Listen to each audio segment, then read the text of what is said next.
Bonjour et bienvenue sur musculationprisemasse.com. Ici Étienne. Ici Charles.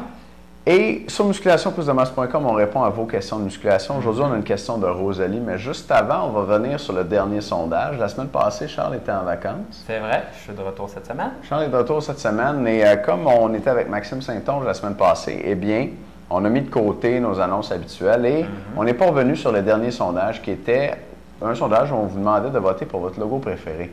On avait le logo du Québec puis le logo du Bench Press et ça a été très serré. Oui, effectivement. Donc, c'est tombé à 52 pour le logo du Québec et 48 pour le logo du Bench Press. Donc, on s'est assis, moi et Étienne, puis on a choisi, vu que le résultat était très serré, le logo du Bench Press. Donc, vous allez probablement le voir pas mal sur le site à compter de maintenant ou les prochaines semaines. On va commencer à le mettre en haut à droite.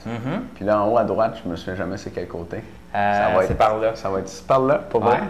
OK. Fait qu'en haut à droite, là, à côté du nom du site, puis un peu ailleurs aussi. Fait que merci beaucoup d'avoir voté.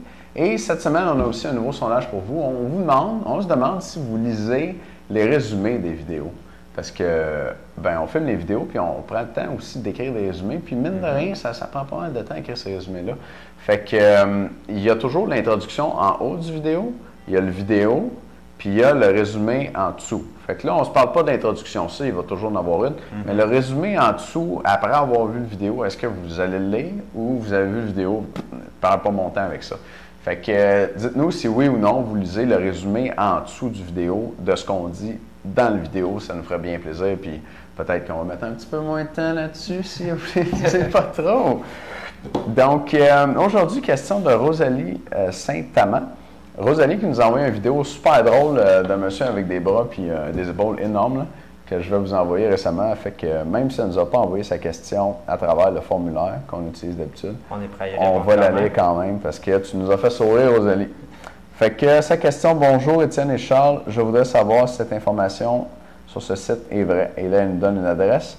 Et elle dit que sur le site, ils disent qu'après 10 minutes d'effort seulement, on consomme le maximum de gras.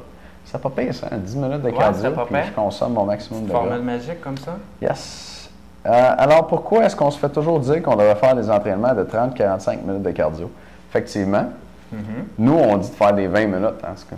On est plus gentils que ceux qui disent 30-45, mais c'est vrai qu'on entend ça souvent.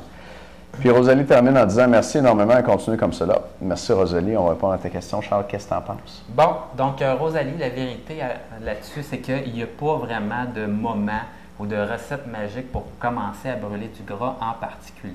Donc, la chose à comprendre, c'est que longtemps, on disait, allez-y à une faible intensité, vous allez brûler plus de gras que du sucre.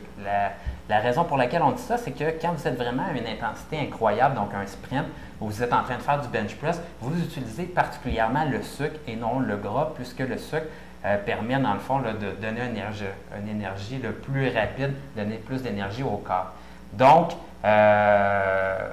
on disait ça, que c'était plus important, dans le fond, de brûler un petit peu plus de gras. Mais c'est seulement au niveau du pourcentage. Dans le fond, on brûle en pourcentage plus de gras que de sucre. Mais si on regarde la quantité totale de calories qu'on brûle, si on court plus vite, à ce moment-là, on brûle plus de calories. Donc, ça ne tient pas vraiment la route d'essayer d'avoir un pourcentage d'utilisation entre le gras ou le sucre plus grand pour le gras, puisque ce qui est vraiment important au bout du compte, c'est la quantité de calories que vous brûlez.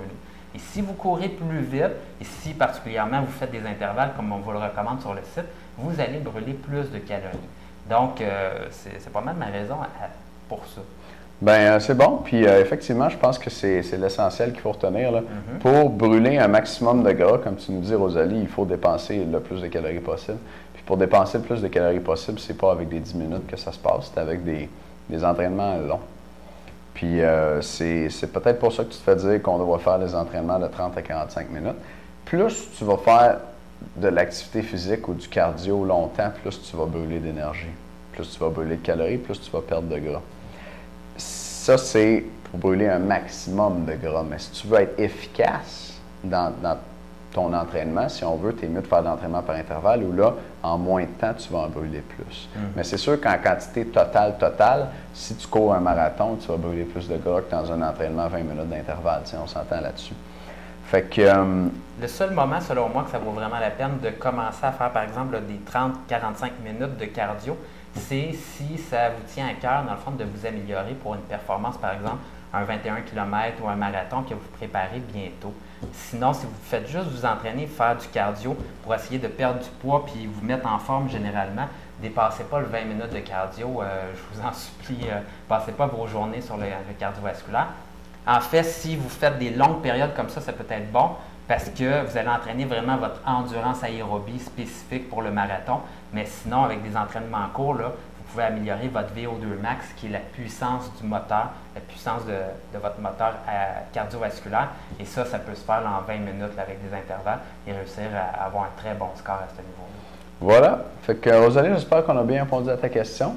Merci de nous écouter tout le monde. Dites-nous si vous lisez nos textes en dessous du vidéo. Pas le petit texte en haut, mais le résumé du vidéo en bas, dans le sondage qui est en dessous du vidéo d'aujourd'hui. Merci de nous écouter. Salut!